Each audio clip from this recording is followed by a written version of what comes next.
Start. Here we go, folks. We are live on the Metal Voice. Today, a guest co-host with me, the one and only Mr. Giles Lavery, Dragon's Claw singer, manager Yes, how we go, extraordinaire. folks? We are live on the Metal Good to be Voice. on the Metal Today, Voice again. again, Jimmy. Hey, you've been all right. It's been a while, hasn't it? Yeah, it's been a while. It's been a while. But you know what? Some very good news today. I mean, I know it's really early in North America, like maybe a little Sure. too early. It's it's something like 6:11 here in North America a.m. And I know in Germany you're at 12, or I guess 12 noon around there, right? Yeah, 10 past 12. Ten Yeah. past 12. But you know Lunch. what? We start the day early with some good music. Today is November 8th, and there was the release of Ozzy Osbourne's new song, Yes, Under the Graveyard. under the graveyard, And of under the course, grave. King, and we'll talk a little bit about King Diamond after, his We new will talk song. about King, but I was going to say I thought under the grave would be a better title. Under the graveyard. That's probably just pipes and stuff like that. I guess he's referring to bodies and all that kind of I, funny stuff. But I think he's referring to what almost happened to him. yeah, I mean, it just sounds like a Wesley Willis title, Under the Graveyard. Instead of Under the Grave would be a. Anyway, I know what he means. I'm just Yeah. being So splitting hairs. So the album is going to drop sometime in January 2020, early You on know what Epic Records. I hate that term drop. Is that some gangster hip hop kind Yes, of manic? that's how we talk here. That's how we A talk drop here. is It's very a term. pretentious. Let's get past this. Let's go. All Let's right. get past this. Under the Graveyard is the new song. The album is called Ordinary Man. It's due out on Epic Records on 2020. And the artist, it was recorded in Los Angeles. And the album features producer Andrew Watt on guitars, Duff McKagan from Guns N' Roses on bass, Chad Yes. Smith on drums, which I find a very peculiar lineup. But let's just get to the song first. Yes. What was your original reaction to this? Um, I liked it better when I just heard the little 10-second snippet. I really liked the intro, the melodic intro there. The non-distorted guitar intro. I thought that was really good actually. And the oohs and the ahs from Ozzy. I'm not totally thrilled by the song. It's nothing special. It's probably genius compared to some of what he's put out more recently. I haven't been an Ozzy fan since '88. Yeah. I mean, that's not me being funny. I never cared for the Zach era, and that's nothing against Zach. I just didn't care for No More Tears and Osmosis and Scream, and that wasn't him. What was the one after that? Down to Earth. They just did nothing for me. It just sounded like commode rock. I do, however, love the first four in particular, and I thought No Rest for the Wicked was really cool. So nothing. This is not going to stack up to any of that in anyone's book unless they're being dishonest with themselves. But I do think that it's a much better song than what I've heard recently. Well, you know what? Actually, you've said everything. I'm the fan of the first four albums. I'm not a fan of the Zach Wilde era. I'm not really a fan of the Gus G era, even though he didn't really participate much. Well, he did right. I mean, I thought Exactly. that was a great idea, and I love Gus. But Me I too. just Me thought, too. let the guy write. He's a great writer, but he just he just came in and played what was already That's it. That's a already shame. there. I What mean, a anyone shame. anyone could have come and done that. But I am in agreement with you, saying that I think, given the last two albums, Scream and Black Rain and whatever else, Down to Earth, Black Rain was the one I was thinking of. The yeah, last Zach one, yeah. it does feel so. I mean, the song has a nice intro, right? A very sort of, I guess they're trying to establish that maybe Diary of a Madman vibe, but it doesn't, not really, but it's nice. I like the Not ooze. even that's one of the. I mean, that's one of the greatest rock albums of all time. Yeah. Diary of a Madman. But I guess I they're trying to mean, capture that vibe there. But then it gets okay, into the oohs and ahs. And yeah. I like the song. Actually, I do like the song. I think it's a At, lot be- better. at best, the intro reminded me of "Close My Eyes Forever," the Leader Forward Aussie song. To me, and the solo is complete rubbish. I'm sorry. Get a, the producer's a guitar player. I mean, that's already a bit of a warning sign. It's obviously just a Ozzy and the producer got cozy and decided that, hey, we can, we're having fun here, and demos turned into an album, or a bit of fun turned into demos, which turned into an album, and that's great. And let's call in some friends to play the other instruments, Duff. And I'm not trying to run the whole thing down, but I know how these things kind of work. It was like a low pressure record. I don't know why he didn't just get Zach to play on it. Really, I mean, Or the Gus problem G with for Zach, that matter. Or just bring in Gus well, G, let him Gus, write. the thing is with Zach, my problem with the Zach era Aussie, and again, nothing against Zach, but it all just sounds the bloody same. It's all that big, that one type of riffing, everything just sounds all the same. Now, I don't know if that's Zach's fault or Ozzy's fault or the producer's fault or, because it wasn't all written by Zach. Obviously, there was plenty of outside songwriters. But this is very underwhelming in the guitar department. That buzzy kind of trying to be 70s retro Sabbath, but Yeah, and we should point that out. The but ending. not but not even really sounding like Queens of the Stone Age. Solo is just it's nothing. It sounds like a noise from a video game or something. The guitar solo is complete rubbish, and I know what they're trying. I can see what they're trying to do. They're trying to do that retro kind of 70s Sabbathy sound at the end there with the groove and it. Yeah, it's just to me it doesn't break any new ground. It's not as good as any of the older ground, and Well, it's an okay song ish, sorta. actually, So I'm there gonna we have it. I'm gonna say this. I do like the song. I think it's catchy. It's a lot better than what he's done in the past few albums. That is, Well, that but wouldn't be hard. but when you compare it to Randy Rhoads era, forget about it. Oh, No way. forget it. Don't even. I mean, let's not When you even. compare it to Jakey Lee era, forget about it. Let's not even. Let's not even. When you It's not compare even it to Zach, mentioning. I kind of like in the same realm, I guess. Maybe No More Tears ish. Well, if Maybe this was a bonus track on like that song, what was it? Back on Earth. I don't That was a remember. track that was an extra, the new studio track on that greatest hits thing that came out, the Yes, Ozmax. yes, yes, yes, yes. It sort of reminds me of something a bit like that, where if it was on a greatest hits album as a new studio track, you'd kind of go, oh yeah, well, all right. I don't know what the whole album's going to be like. When I heard it was going to be Andrew Watt, and just because he works with a lot of people from the hip hop realm, obviously doesn't necessarily guarantee that it was going to be a hip hop influenced album. But I thought, oh dear, we're going to get something like what Chris Cornell put out a few years ago as a solo album, very electro hip hop, but I mean, it's nothing like that either. So I haven't heard the whole record, so who knows what the rest of it's like? I don't know. But It's kind of like when they run out of ideas, they throw in the Black Sabbath vibe at the end, right? It's like, okay, what do we got here? Throw in Black Sabbath. it all sounds very formal.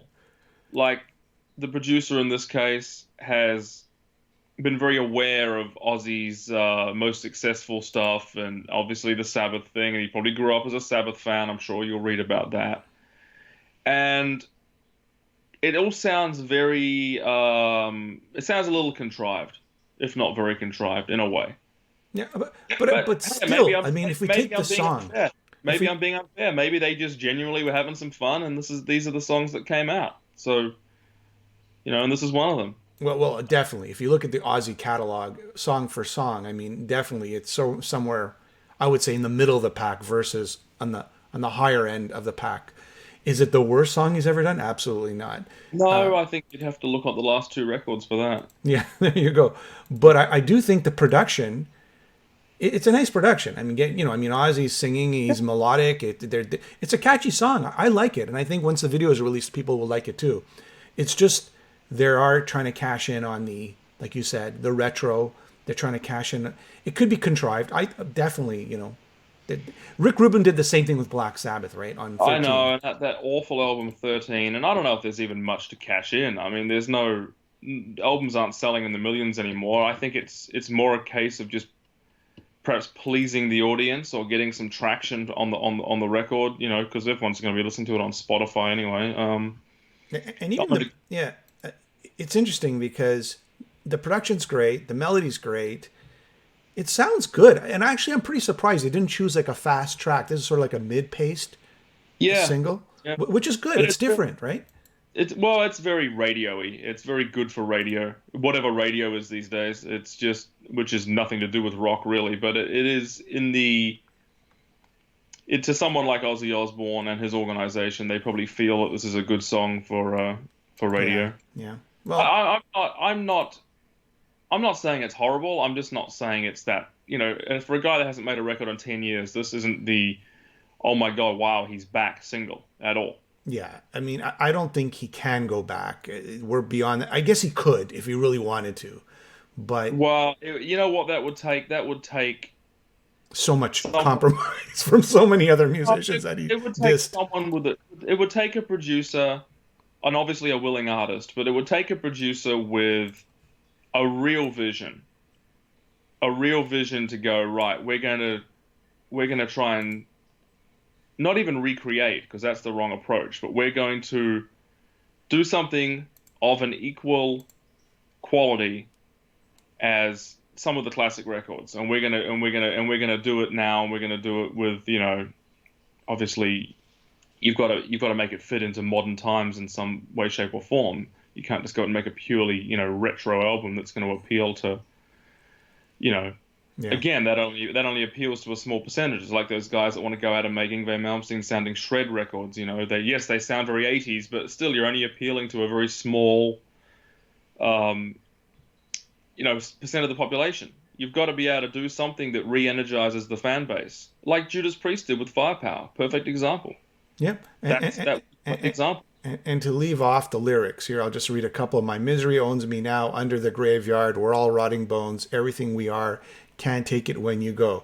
So I mean, what he usually does, Ozzy, he finds lyricists who Mhm. I guess talk about his personal life, right, in the lyrics, because Well, I doubt it yeah, very much. I don't know that for sure, but I know that it The certainly pattern, sounds convenient yeah, that considering he's had a rough year and all the press leading up to this album, sorry, the single release, he's talked about how he thought he wasn't going to make it. yeah. So, yeah, okay, maybe that's why it's the first single. I don't know. It seems in keeping with his. His health issues, and I mean, we want him to be healthy. That's a given. But it seems that he usually his pattern. I can't say he wrote the lyrics or not, but his pattern seems to be he finds someone to write about his personal life in the lyrics, like he has in the past. Yeah, yeah. Yeah. Well, I thought Bob Daisley was always really good at that. Oh, Bob Daisley was the best. Yeah, No of better. course. That was the Aussie era for me. Me too. The Me too. Randy Rhoads, Bob Daisley, people like that. Yeah, same here. Okay, well, let's leave off with okay. So everybody, I put the lyrics in. I put the link to the new song in the video description for Ozzy's song. Tell us what you thought. Subscribe to the Metal Voice. Buy a T-shirt because they're so nice. You'll see the description. You'll see the link to buying a shirt in the video description as well. And of course, I did a quick video this last night on King Diamond, and I You wanted to did, have Giles' opinion on this too. So did it without me. I You, did it I without you thought because it dropped and I was too excited, so I just did it it quickly. dropped. Buddy, It dropped. Who keeps dropping I these like it. songs? All right, so tell me your thoughts on the King Diamond since I didn't, Good. Yeah, good. Again, it's not like the most amazing song he's ever put out. It's nothing that's gonna threaten Abigail as far as greatness goes, but it's a good song, and I'm pleased to say his voice sounds about a zillion times better than the last Oh album. yeah, doesn't it? Give me your soul, please. He Yeah, yeah. sounds a bit more alive and invigorated, and because I did not enjoy that last studio record of his, and honestly, if push comes to shove, I haven't really enjoyed a King Diamond album. Probably Voodoo was the last one I thought was good. So this song shows promise. It really does. And I really liked, it's very melodic, which has been, hooks are what's been missing from King Diamond stuff lately. I mean, not lately. He hasn't done anything in 10 years or more, but 12 years. But, Hmm. on the more recent albums, like House of God and Puppet Master and etc. Oh, etc. I love Puppet Master. And I'm a big King Diamond fan. Don't get me wrong, huge fan. You look Yep. at my shelf, I've got everything.